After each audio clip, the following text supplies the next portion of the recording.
Democracia, Langston Hughes. Tradução, Sylvio Black. Democracia não virá hoje, esse ano, jamais, pelo compromisso e o pânico. Tenho tanto direito quanto qualquer sujeito de ficar sobre os meus 2 pés e com terra para arar. Estou cheio dessa ladainha. Deixa a coisa rolar. Amanhã é outro dia. Não preciso da minha liberdade, morto. Não consigo viver de pão, mofo. Liberdade é uma semente forte plantada na maior sorte. Vivo aqui também. Quero liberdade, como a você convém.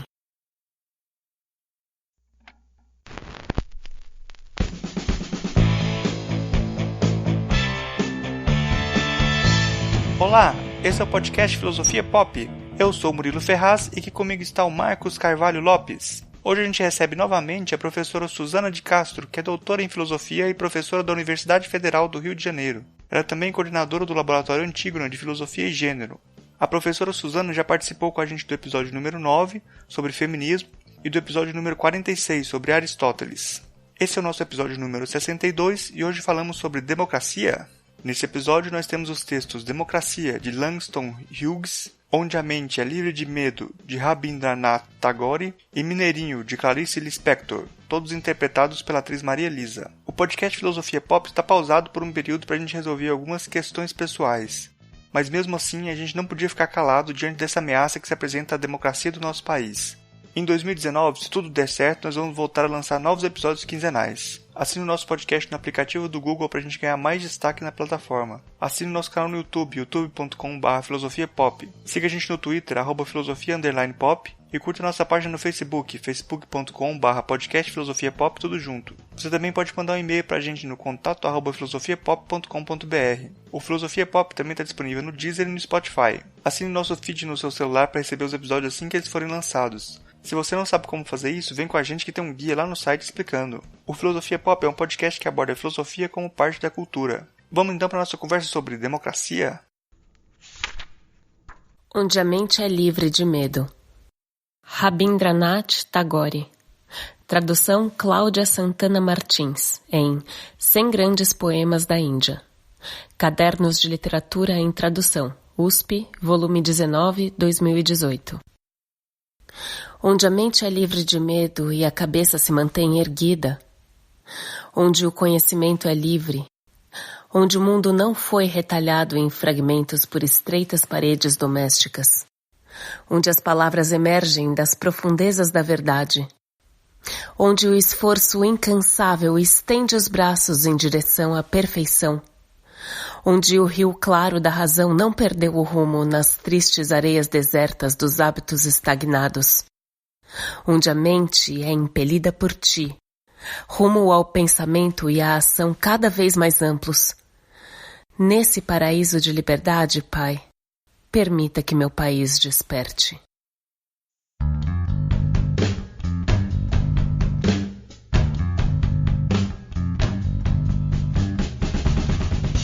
Hoje a gente recebe aqui novamente, direto do Rio de Janeiro, a professora Suzana de Castro.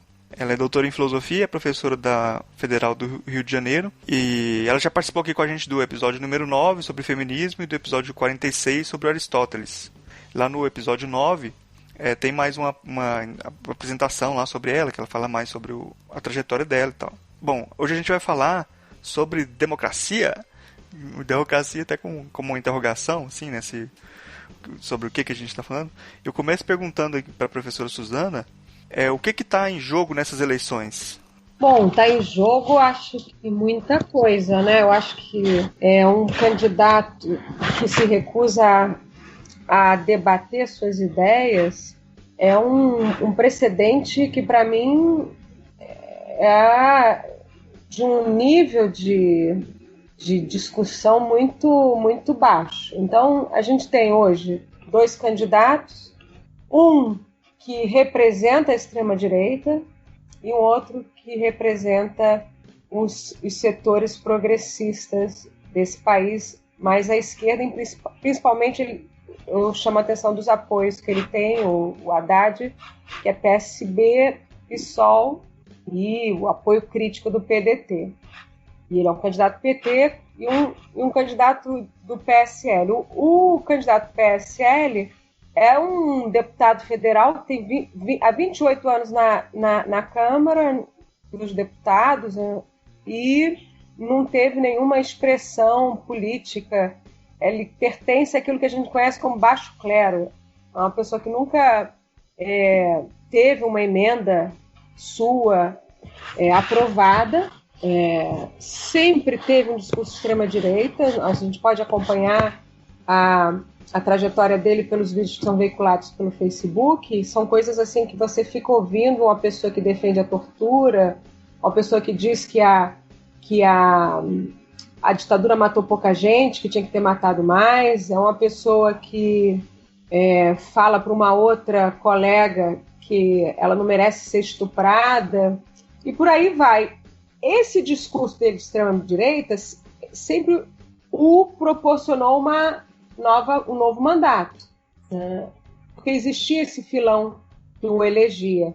Só que com a história nossa do país, que foi a campanha da Lava Jato e a demonização do PT como responsável único e exclusivamente por um esquema de corrupção, e isso com o apoio da mídia, com o apoio do judiciário, esse candidato começou a perceber que ele tinha ali a partir dessa grande rejeição em torno do Partido dos Trabalhadores.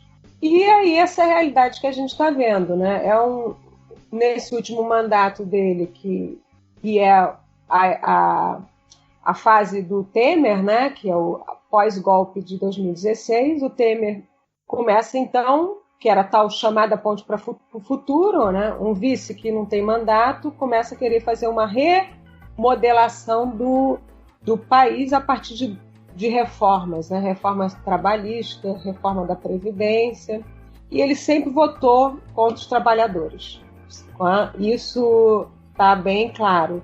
Por que ele vota contra os trabalhadores? E quando ele fala, não sou favorável aos direitos dos trabalhadores, porque quanto mais direitos os trabalhadores tiverem, menos emprego haverá, né? Ele justifica isso com a questão do emprego. Então a gente tem que desregulamentar os direitos conquistados para poder então a classe trabalhadora ter emprego, ou aqueles que estão desempregados ter emprego, o que é uma falácia, um argumento muito fraco. O que ele quer é favorecer sempre os ganhos do capital, o empresário ter maior lucro.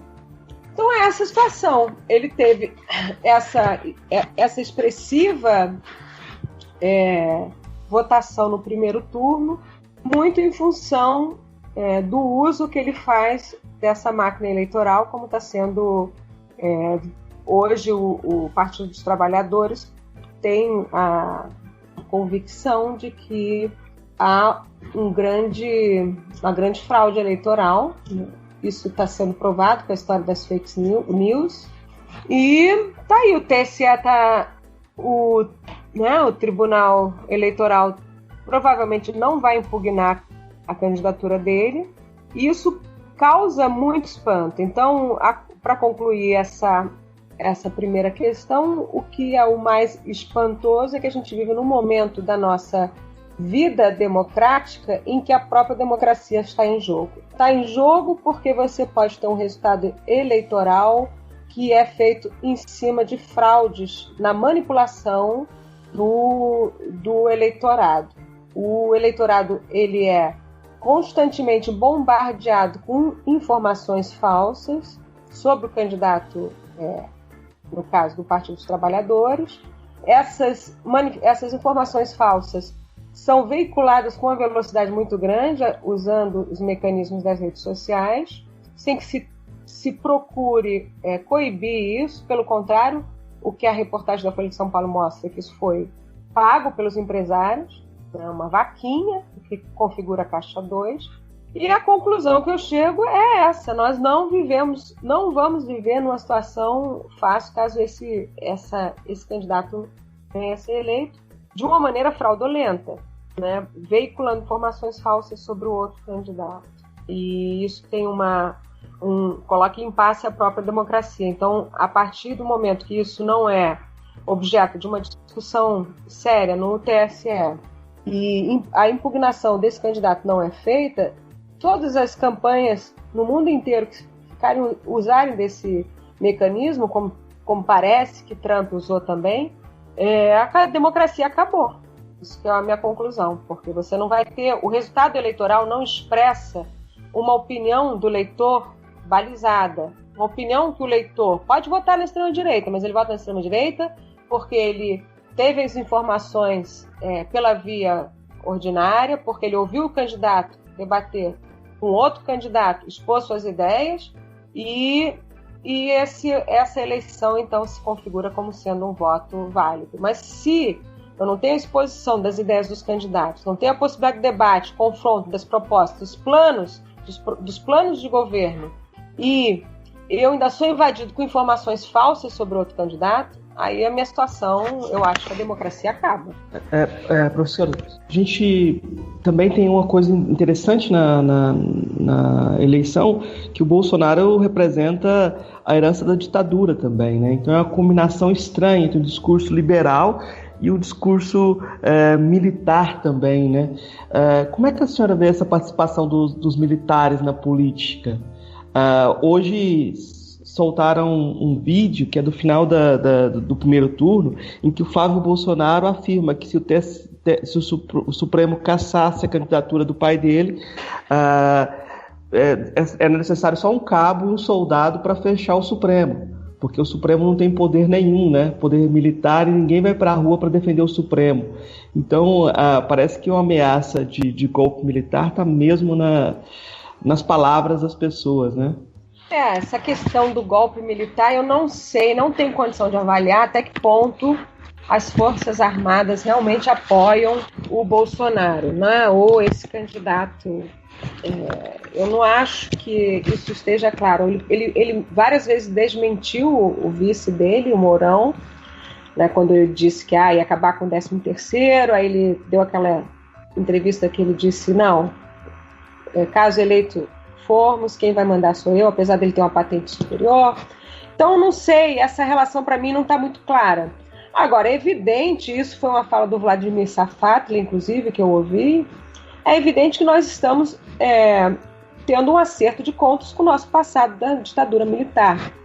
É um acerto de contas que inevitavelmente viria à tona em algum momento, com a sociedade que se recusou a refletir sobre a situação que nós vivemos nesse período. É uma sociedade que, enfim, não tá amadurecida, né? Então a gente tem que confrontar as realidades e confrontar os discursos e entender que a ditadura militar foi uma ditadura que foi corrupta, foi uma ditadura que deixou o país em maus lençóis do ponto de vista econômico. Além disso, forjou a tese do comunismo, a tese que Goulart era um comunista, porque ele ia, na verdade, tirar a propriedade dos proprietários de terra. É um discurso que o Bolsonaro repete aí para armar os proprietários de terra, porque as terras, na verdade, têm proprietário, aquele velho discurso, e o Goulart ia fazer uma reforma para poder tornar algumas terras mais produtivas, que já foi encarado pelas pessoas como um comunismo. Mas foi, na verdade, um golpe político, com apoio da base, um golpe civil-militar, né, com apoio de parcela da sociedade civil, também dos empresários, e muito violenta, né? O AI-5 é uma coisa muito violenta, a gente teve perdas de liberdades, mas se deixou com que se consolidasse um discurso como esse do candidato do PSL, né, que acha ou diz que foi um período glorioso da nossa história. Assim, é uma narrativa absolutamente surreal, né? Quando ele defende o brilhante Usher lá na Câmara dos Deputados, é uma violência contra as pessoas que foram torturadas por esse homem, e é uma violência nós não admitimos que os generais teriam que ser, sim, punidos, julgados como eles foram nos outros países da América Latina. Então, por nós não termos feito o julgamento dos militares que participaram da ditadura militar e foram autores de crimes contra a sociedade brasileira, a gente tem essa impunidade de um discurso como o desse candidato. Eu acho que a gente ainda está vivendo efeitos dessa nossa não debate histórico exaustivo sobre o que significou a ditadura militar brasileira.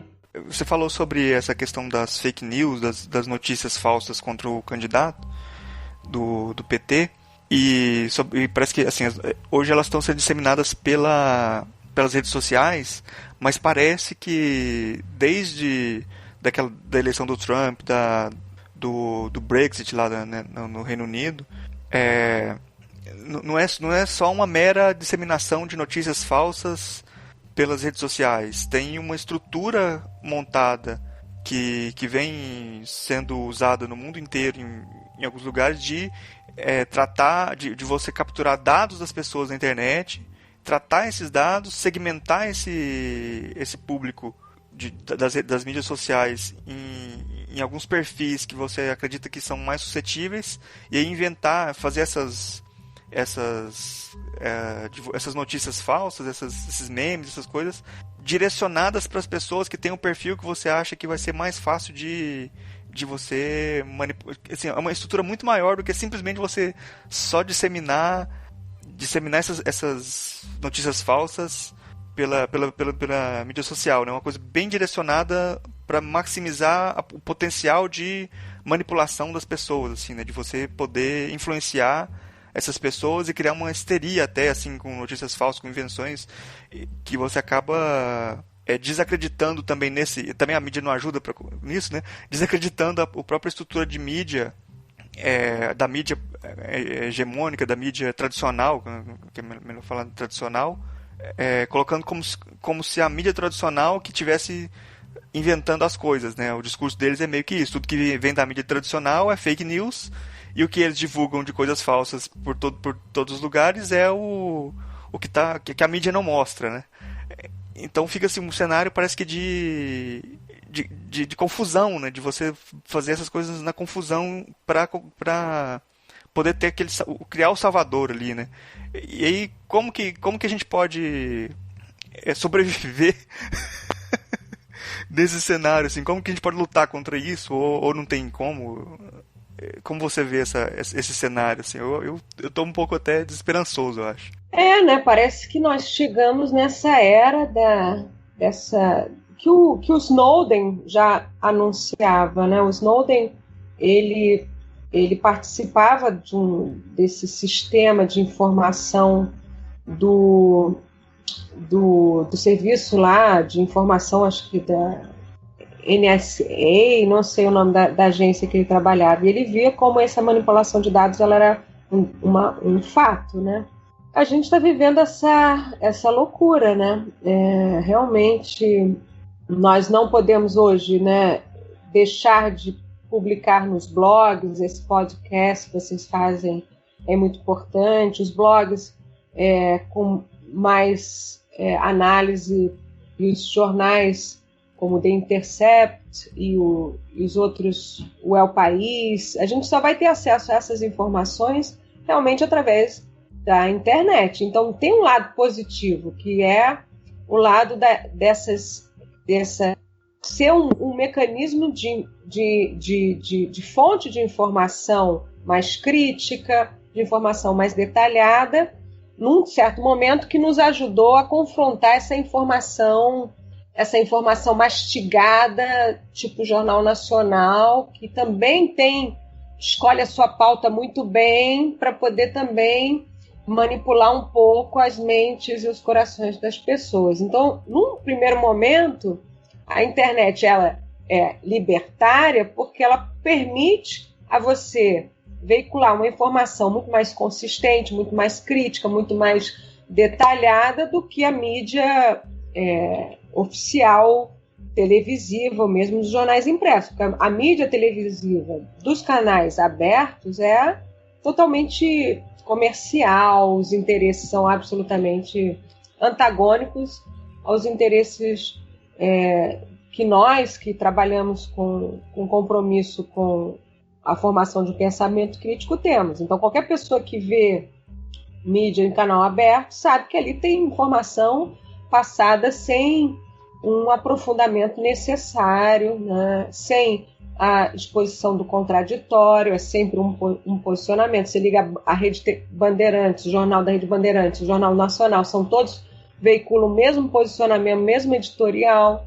Então, nesse aspecto, acho que nós vamos continuar nesse caminho de usar a internet como uma fonte de informação com mais criteriosa, mais crítica.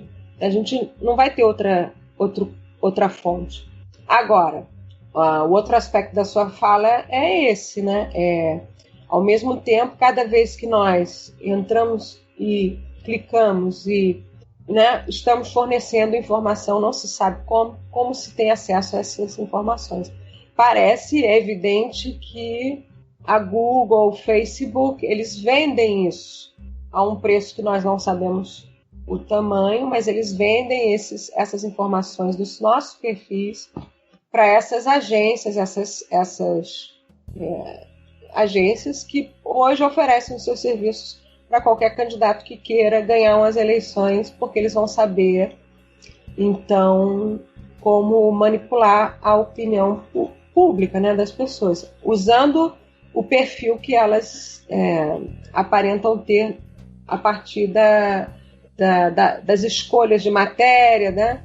E como que o Google pode fornecer, ou um Facebook, dados pessoais? Eu acho que a gente tem que começar a pensar nisso, né? A lei de acesso à informação audiovisual, ela tem que pensar em por que esses buscadores, ou de que forma essas grandes empresas estão fazendo esse comércio ilegal com informações privadas das pessoas. Isso aí acho que vai ter que ser feito em algum momento para a sobrevivência de algo como democracia.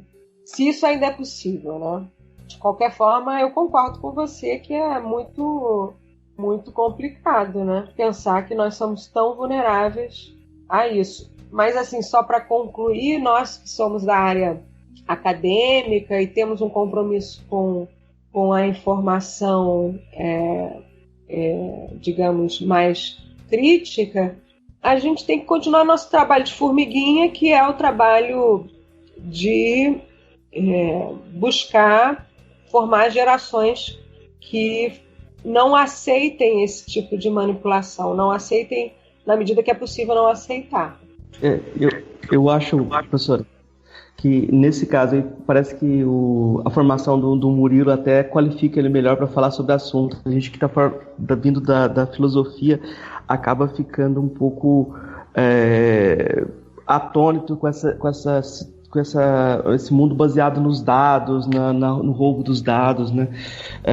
Aquele filósofo Byung-Chul Han, ele comenta que 1974 não deu certo, né? Porque a ideia de que vão vigiar a gente já passou. Agora as pessoas entregam seus dados, elas mesmas se expõem nas redes sociais. Nem precisam ser vigiadas, né? As pessoas mesmas estão se entregando, né? Agora, eu não sei, mas eu acho que disso, eu tinha ouvido um rapaz que é estudante, ele diz: nós tínhamos na época da ditadura a opção da clandestinidade.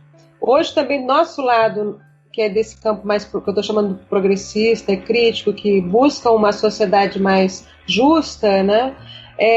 Nós não temos mais a clandestinidade, justamente por isso, porque todos os nossos dados vão estar públicos. Então o caminho nosso também é publicizar o máximo possível, entendeu?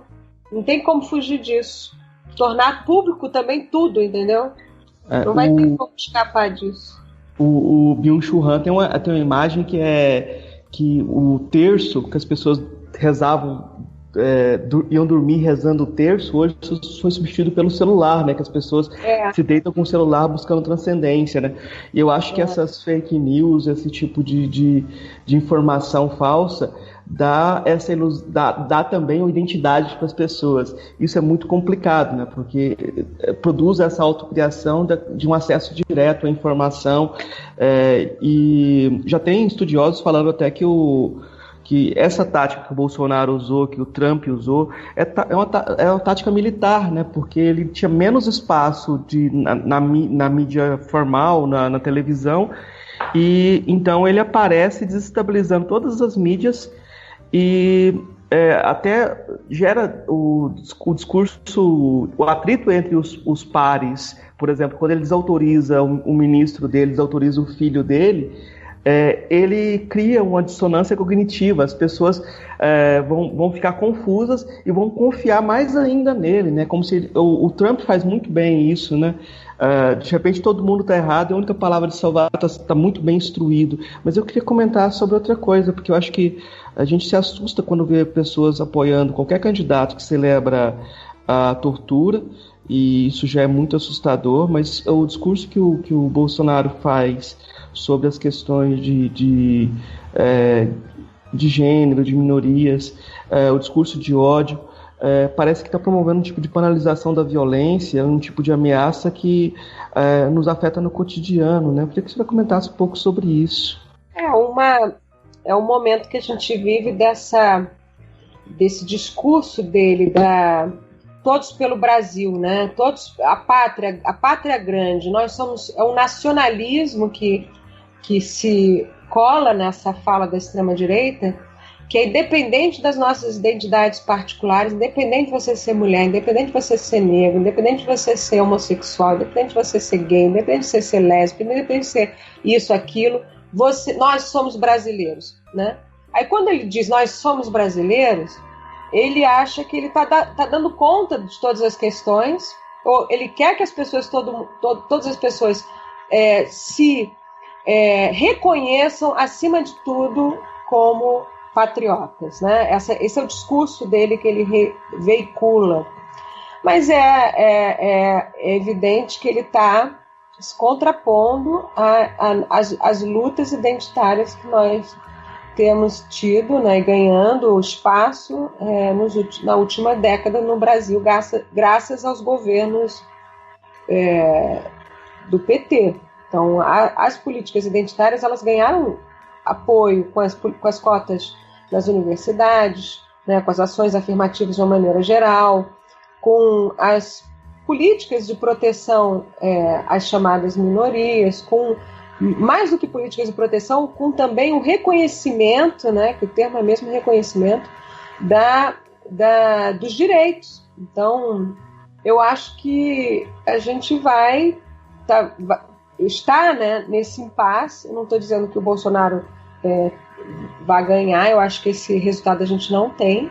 A gente vai ter que esperar o resultado do segundo turno, e eu acho que não está dado isso, mas ele já despertou essa coisa neofascista, que é a coisa do nacionalismo acima das nossas diferenças. E as nossas diferenças são muitas, e não são porque nós somos diferentes que nós vamos agora matar uns aos outros, né? Esse discurso de ódio prega isso. Você não pode apresentar essa sua diferença como sendo algo que seja de valor. Não, você tem que manter-se dentro de uma identidade homogênea, que é essa identidade nacionalista.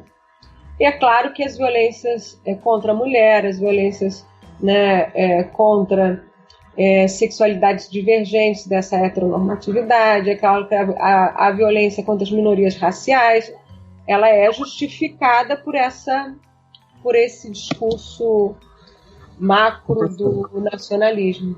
Eu acho que a gente está vivendo um momento muito perigoso, porque é uma reação a isso. Eu acho que ele está usando essa questão da segurança e do ódio contra o PT, capitalizando esse sentimento para poder sufocar o movimento que estava vindo das bases, que era um movimento não só por igualdade econômica, mas também por reconhecimento das nossas identidades minoritárias como nos seus direitos, né? Eu acho que isso talvez o aspecto dos mais preocupantes desse novo fascismo. Uma coisa que, mesmo que ele perca a eleição do presidente, ele já tem o discurso ali meio que pronto de uma fraude eleitoral que eles já vinham construindo, né, de uma fraude das urnas. E também só da quantidade de votos que ele vai ter de todo esse discurso que ele já tirou das profundezas aí dos armários da vida aí que estavam tudo muito, acho que oculto, né, esse discurso mais autoritário e mais preconceituoso e todas essas de defesa da ditadura e tal, e tudo saiu agora, né? E eu acho que tem uma característica também que você falou sobre em uma outra pergunta, sobre o papel da academia de continuar falando sobre as coisas, trazendo mais informações, mas assim, também tem um discurso que vem junto com esse pessoal do Bolsonaro aí, que é um discurso anti-academicista também, né? De que tudo que vem que é estudado e pensado, parece que é da esquerda ou eu tô tentando te enganar, ideológico, tudo... Tudo é ideológico, tudo é ativismo, contra ideologia e contra ativismo. Ativismo é terrorismo para ele. É muito complicado. Mas eu acho que nós estamos vivendo essa situação muito por causa do golpe de 2016. Quando foi feito o golpe de 2016, que retirou uma presidenta legitimamente eleita com voto popular, isso foi fragilizando as instituições de uma maneira muito crescente. Então a gente tem as instituições acovardadas, como a do judiciário, acovardados, em que Flávio Bolsonaro, quem é esse rapaz para ameaçar o TSE? Quem é ele? Entendeu? E é uma hora da gente fortalecer as instituições para que elas funcionem e não sejam intimidadas, né? É claro que está todo mundo torcendo. Eu acho que a gente tem que continuar, ainda falta uma semana, com a esperança de que ele não será eleito, e ao não ser eleito, ainda que o neofascismo esteja aí presente nas ruas, eles vão diminuir o impacto, né? A força vai diminuir. Sobre o Hort tem uma previsão sobre a esquerda, que ele fez em 98, reclamando que a esquerda estava se vinculando muito a discursos sobre identidade e se afastando das posições reformistas sobre classe. E que esse discurso ia acabar tendo um preço muito caro quando as pessoas percebessem que os empregos estavam sumindo, que havia uma disputa mundial por empregos e a esquerda não dava conta desse discurso, né, desse problema. O Hort lá previu nos Estados Unidos, em 98, a cessão de um homem forte que prometeria resolver as coisas, né? E parece que aqui no Brasil a gente tem o mesmo tipo de fantasma, né? A gente pode pensar no Trump e no Bolsonaro como duas pessoas que fazem discurso, queremos nosso país de volta. E quando eu falo no discurso, queremos nosso país de volta, é um país que vai retomar o discurso do patriarcado branco. É como se estivesse oposto. De um lado o Obama, que é negro, e do outro lado a Dilma, né? Queremos nosso país de volta dessas pessoas também, né? Como você vê essa questão do discurso de identidade e a questão política? Dá para a esquerda abrir mão do discurso de identidade e voltar para a questão de classe? Ou como é que você vê essa avaliação do Hort? Eu acho que ele equivocou-se, na minha opinião. Acho que o fascismo ele cresce justamente porque os movimentos identitários cresceram. Na minha opinião, a classe ela não resolve mais as questões. No feminismo a gente tem um conceito de interseccionalidade. Você não explica mais uma identidade apenas pela sua vinculação a uma determinada classe, por exemplo, a classe dos trabalhadores. O meu problema, enquanto trabalhadora, não é só o patrão que me explora, mas é também o fato de eu ser mulher e o patrão me assediar sexualmente ou me dar um salário menor. Então, não adianta eu achar que eu posso segmentar as lutas em nome de uma luta maior. Essa foi a tese, inclusive, das revoluções socialistas, né? Todo mundo colocou isso como tema, mas hoje em dia não tem como você separar as pautas. Elas todas vão juntas e não há nenhum problema em que nós possamos, em determinado momento, estrategicamente, o movimento feminista, por exemplo, dando ele como exemplo. Estrategicamente, hoje estamos todos unidos contra Bolsonaro. Mas dentro do feminismo tem vários feminismos. Tem o feminismo negro, tem o feminismo branco, tem o feminismo das transexuais, tem feminismo das mulheres do campo, tem várias associações, vários interesses que se unificam pontualmente quando a questão ataca todas nós, ou o patriarcado ataca todas nós. Mas também é uma luta muito, muito importante, né, das vozes serem escutadas. Eu acho que o movimento não perde, ele ganha em capacidade crítica quanto mais nós reconhecermos essa face, essa multifaceta da população brasileira. É muito importante isso. E o Bolsonaro e seus seguidores não vão conseguir calar a voz dessas pessoas que já saíram da senzala há muito tempo, já saíram de relações dominantes e violentas com maridos machistas, estão saindo pelo menos. Então, não vai ser fácil também. Querer que as mulheres voltem a se comportar dessa maneira modelar, né? Não vai acontecer. Bom, aqui nesse podcast, já algum tempo atrás, a gente conversou aqui com o professor Rony, e uma das coisas que ele levantava falava que aparentemente o Brasil estaria cansado da democracia, assim, que teria uma virada e viria alguma coisa não democrática, que o próprio as pessoas mesmo estariam demandando para uma coisa assim. Você acha que o Brasil está cansado da democracia também?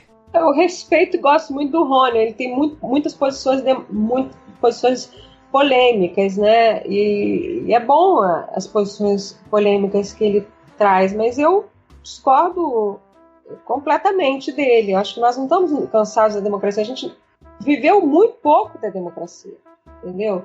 Se a gente for olhar mesmo a chamada Nova República, a gente teve o problema lá com o Collor, depois Fernando Henrique, e aí quando nós estamos realmente com um governo popular, quer dizer, um governo que olha minimamente para a questão dos interesses da classe trabalhadora, enfim, das chamadas minorias e do seu reconhecimento, é aí que nós começamos, eu acho, com a democracia, né? Porque aí tem um projeto social, com justiça. Então, eu acho que nós estamos vivendo agora um momento da democracia, que é essa passagem por essa situação atípica, mas não há cansaço da democracia, há ainda falta muito para alcançarmos a democracia. Aí, plena, né? No sentido pleno, em que as pessoas estejam realmente em condições de exercer essa capacidade de participação, entendeu? A gente não pode achar que participação política se reduz ao momento do voto. A participação política da população, ela envolve uma tomada de consciência, uma politização, ela envolve o reconhecimento desse espaço, que é o espaço do comum, do coletivo. Grande parte do nosso momento crítico atual é uma crise ética, que decorre de um modelo de capitalista, individualista, que reduz as pessoas aos seus lugares atomizados dentro de casa, com as suas câmeras de segurança, seu computador, com a sua televisão, e desconectadas de qualquer espaço comum, né? É muito, muito louco isso, né? E desumanizadas, porque se uma vizinha sofre um assalto, né, você nem vai lá saber como essa vizinha tá, porque você nem conhece essa vizinha, você não quer saber quem ela é. A gente vive dentro dos condomínios, dentro dos apartamentos, nem sem se comunicar. Então a crise ética é uma crise de valores trazida por um modelo capitalista que está já nas suas últimas chances de se reerguer através desses discursos de extrema-direita. Mas a democracia real, verdadeira, ela é muito mais do que isso que a gente tem. Ela é muito mais participativa e muito mais coletiva, comum, do que nós estamos acostumados com esse voto a cada 4 anos. E eu tenho esperança que a gente vai chegar um dia que a gente vai ter essa maturidade política. Bom, acho que a gente já fez aqui um percurso interessante sobre o assunto. Então vamos partir então para as indicações. Suzana, você trouxe alguma coisa para indicar para os nossos ouvintes? Tem um livro muito legal que é do Michel Foucault, que é Em Defesa da Sociedade, que é uma aula que ele deu que é esses cursos que estão sendo publicados, né? Isso saiu pela Martins Fontes. É um livro, inclusive, que o Mbembe usa na Necropolítica, que também é um livro muito bom. Tem um outro muito bom, que é Vidas Indignas, do Zaccone, que é um autor. Essa é a tese de defesa dele na UF, em 2006, em que ele vai fazer a análise do judiciário nos chamados autos de resistência. Assim. Deu até um documentário depois, mostrando como a política de extermínio da população negra jovem das periferias ou das favelas cariocas, ela ganha o aval do judiciário, quando um policial ele não é julgado, né? E é considerado que ele agiu em legítima defesa. Esse é um livro muito bom também. Eu recomendo bastante a leitura. Acho que basicamente esses que estão me ocorrendo agora para ajudar a entender a realidade brasileira. Marcos, você trouxe alguma indicação? Eu tenho 3 indicações aqui. O livro O Ódio como Política, A Reinvenção das Direitas no Brasil, que a Boitempo está distribuindo gratuitamente nesse momento de final de eleição, organizado pela Esther Solano Galego. Tem muitos autores aqui interessantes dentro desse livro, dessa coletânea. O livro Psicopolítica, do Byung-Chul Han. Esse livro aí não está em português, mas você pode contar ele em espanhol, né? Mas eu acho que em breve deve estar em português também. Eu vou indicar também, tem um filme, e o filme acabou de sair, e tem os quadrinhos também, o Tungenstein, do Marcelo Quintanilha. Eu acho que seria interessante dar uma olhada no discurso do militar ali, que eu acho que o Marcelo Quintanilha captou bem o que vinha por aí no discurso dos militares. E aí a gente tem que também fazer indicações. Acho que você pode depois colocar os links para os vídeos que a Sabrina está fazendo ultimamente, porque a Sabrina Fernandes também está fazendo um trabalho que é incontornável também. A gente tem que sempre indicar o trabalho dela sobre esse momento político. É o filme que foi lançado, que é um documentário sobre o impeachment, né, o golpe de 2016. Eu esqueci o nome dele, mas é um bom documentário também. Né? Acho que é o Processo, né? O Processo. É importante. Nós precisamos cada vez mais. Eu participei agora da jornada de iniciação científica e vendo o trabalho de umas psicólogas, alunas, né? Elas estão trabalhando muito junto com o judiciário, analisando os processos. A gente precisa fazer agora esse estudo desses processos nossos, como os juízes, os procuradores, como é que eles justificam as suas decisões. Realmente há um sistema muito injusto que veicula muito a justiça, a perpetuação das desigualdades. Bom, Eu vou indicar aqui o podcast Chutando a Escada, o número 75, que é O PT é um Partido Normal, é com o Cláudio Couto, que eles falam muito sobre muitas dessas coisas que estão sendo faladas aí de o PT transformar o Brasil numa Venezuela, não sei o quê, e desconstroem muito essas ideias, falando sobre como que foi como que o PT, o partido, sempre agiu na prática, essas coisas assim, o que acontece de fato do partido e tal, para meio que dar uma contraponto a esses discursos assim de que estão sendo falados aí, né? Também falar sobre aquilo que eu estava falando da comunicação e como que eles estão utilizando dados e redes sociais para fazer toda essa divulgação de notícias falsas e tal. Tem um vídeo muito interessante que resume muito essas coisas, que é o vídeo do canal do Slow. Ele se chama Entenda, Bolsonaro e Bannon, que fala sobre a relação do Steve Bannon e do Bolsonaro nessa campanha e explica como que foi a atuação da Cambridge Analytica na eleição do Trump, como é que eles fizeram para criar essa máquina que eu acho que hoje tem pouca gente que domina esse tipo de tecnologia e quem não domina não conseguiu ainda, eu acho, criar uma forma de combater isso sem ter essa máquina na mão, né? Acho que é importante a gente entender isso. Bom, então a gente está chegando aqui no final do programa e eu quero abrir o espaço aí para a Suzana para fazer considerações finais aqui no programa e o espaço aberto aí para você falar o que você quiser aqui no nosso programa. Eu acho que a gente vive um momento muito, muito delicado, né, dessa nossa jovem democracia, mas é um momento importante. Eu concordo com a avaliação do Vladimir Safatli, que é um momento que nós teremos que passar, é um momento de a gente deixar aquele Brasil, que era um Brasil em que as pessoas fingiam que concordavam, mas no fundo não concordavam, e tá aí, tá posto. É claro que me entristece saber que a gente ainda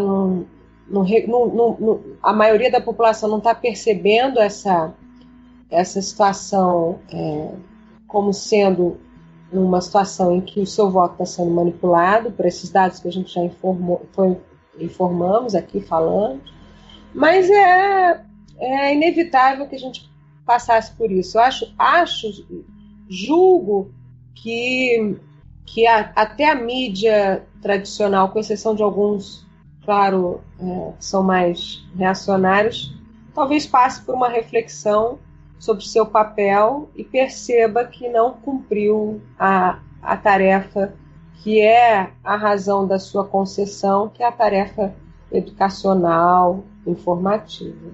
Pode ser que a gente tenha boas surpresas a partir disso, não sei. Enfim, desejo a todo mundo que vote consciente. A eleição vai ser praticamente daqui a uma semana, e que vote consciente, não aceite provocação. O que está em jogo é a nossa democracia e não é pouca coisa. Uhum. Bom, quero aqui agradecer de novo aqui a presença da professora Suzana. Sempre muito, muito bom aqui receber você aqui, ouvir a sua aula aqui que você dá pra gente aqui. Acho muito, muito legal ter você aqui no nosso programa. Muito obrigado mesmo e até a próxima. Até a próxima. Obrigado pelas perguntas e a discussão. Agradeço aí a oportunidade. Mineirinho, Clarice Lispector. Suponho que é em mim, como um dos representantes de nós, que devo procurar por que está doendo a morte de um facínora. E por que é que mais me adianta contar os 13 tiros que mataram Mineirinho do que seus crimes? Perguntei à minha cozinheira o que pensava sobre o assunto. Vi no seu rosto a pequena confusão de um conflito, o mal-estar de não entender o que se sente, o de precisar trair sensações contraditórias por não saber como harmonizá-las. Fatos irredutíveis, mas revolta irredutível também, a violenta compaixão da revolta. Sentir-se dividido na própria perplexidade diante de não poder esquecer que Mineirinho era perigoso e já matara demais. E, no entanto, nós o queríamos vivo. A cozinheira se fechou um pouco, vendo-me talvez como a justiça que se vinga. Com alguma raiva de mim, o que estava mexendo na sua alma respondeu fria. O que eu sinto não serve para se dizer. Quem não sabe que Mineirinho era criminoso, mas tenho certeza que ele se salvou e já entrou no céu. Respondi-lhe que, mais do que muita gente que não matou. Por quê?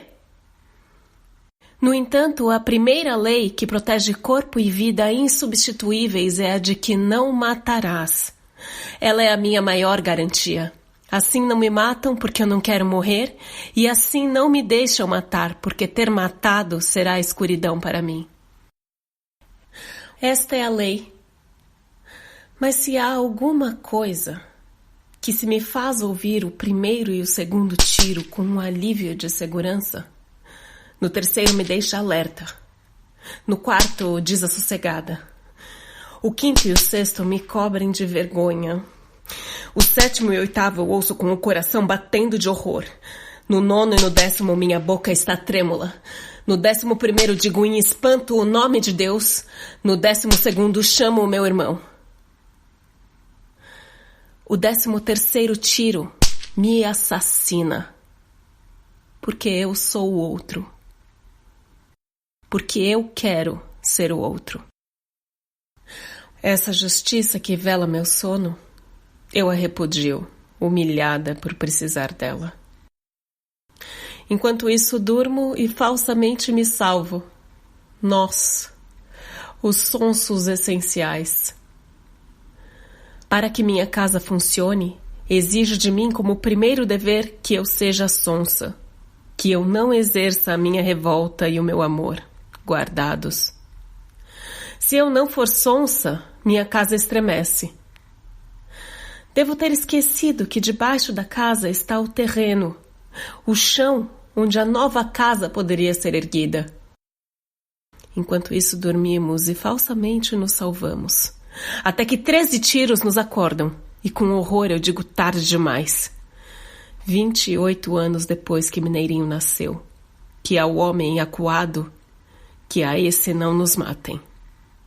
Porque sei que ele é meu erro. E de uma vida inteira, por Deus, o que se salva às vezes é apenas um erro. E eu sei que não nos salvaremos enquanto nosso erro não nos for precioso. Meu erro é o meu espelho, onde eu vejo o que em silêncio eu fiz de um homem. Meu erro é o modo como eu vi a vida se abrir na sua carne e me espantei. E vi a matéria de vida, placenta e sangue, a lama viva. Em Mineirinho se rebentou o meu modo de viver. Como não amá-lo se ele viveu até o 13º tiro o que eu dormia? Sua assustada violência, sua violência inocente, não nas consequências, mas em si inocente, como a de um filho que o pai não tomou conta. Tudo o que nele foi violência é em nós furtivo, e um evita olhar para o outro para que não corramos o risco de nos entendermos. Para que a casa não estremeça. A violência arrebentada em Mineirinho que só outra mão de um homem, a mão da esperança pousando sob sua cabeça aturdida e doente, poderia aplacar e fazer com que seus olhos surpreendidos se erguessem e enfim se enchessem de lágrimas. Só depois que um homem é encontrado inerte no chão, sem o gorro e sem os sapatos, vejo que esqueci de lhe ter dito. Também eu. Eu não quero essa casa. Quero uma justiça que tivesse dado a chance a uma coisa pura e cheia de desamparo e Mineirinho. Essa coisa que move montanhas é a mesma que o faz gostar feito doido de uma mulher. E é a mesma que o levou a passar por porta tão estreita que dilacera a nudez. É uma coisa que em nós é tão intensa e límpida como uma grama perigosa de rádium. Essa coisa é um grão de vida, que, se for pisado, se transforma em algo ameaçador, em amor pisado. Essa coisa que em Mineirinho se tornou punhal é a mesma que em mim faz com que eu dê água a outro homem, não porque eu tenha água, mas porque também eu sei o que é sede. E também eu não me perdi, experimentei a perdição. A justiça prévia, essa não me envergonharia. Já era tempo de, com ironia ou não, sermos mais divinos. Se adivinhamos o que seria a bondade de Deus, é porque adivinhamos em nós a bondade, aquela que vê o homem antes dele ser um doente do crime. Continuo, porém, esperando que Deus seja o pai, quando sei que um homem pode ser pai de outro homem. E continuo a morar na casa fraca. Essa casa cuja porta protetora eu tranco tão bem. Essa casa não resistirá à primeira ventania que fará voar pelos ares uma porta trancada. Mas ela está de pé. E Mineirinho viveu por mim a raiva, enquanto eu tive calma. Foi fuzilado na sua força desorientada, enquanto um Deus fabricado no último instante abençoa às pressas a minha maldade organizada e a minha justiça estupidificada. O que sustenta as paredes de minha casa é a certeza de que eu sempre me justificarei. Meus amigos não me justificarão, mas meus inimigos, que são meus cúmplices, esses me cumprimentarão. O que me sustenta é saber que sempre fabricarei um Deus à imagem do que eu precisar para dormir tranquila. E que os outros furtivamente fingirão que estamos todos certos e que nada há a fazer. Tudo isso sim, pois somos os sonsos essenciais, baluarte de alguma coisa. E, sobretudo, procurar não entender. Porque quem entende desorganiza. Há alguma coisa em nós que desorganiza tudo. Uma coisa que entende. Essa coisa que fica muda diante do homem sem gorro e sem os sapatos, e para tê-los ele roubou e matou. E fica muda diante de São Jorge de ouro e diamantes. Essa alguma coisa muito séria em mim fica ainda mais séria diante do homem metralhado. Essa alguma coisa é o assassino em mim? Não. É o desespero em nós. Feito doidos, nós o conhecemos, a esse homem morto onde a grama de rádium se incendiara. Mas só feito doidos e não como sonsos o conhecemos. É como doido que entro pela vida que tantas vezes não tem porta, e como doido compreendo o que é perigoso compreender. E só como doido é que sinto o amor profundo.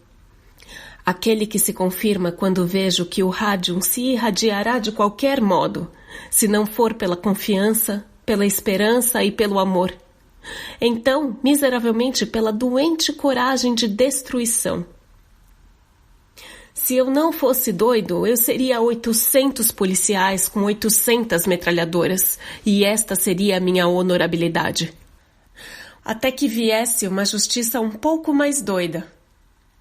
Uma que levasse em conta que todos temos que falar por um homem que se desesperou, porque nesse a fala humana já falhou.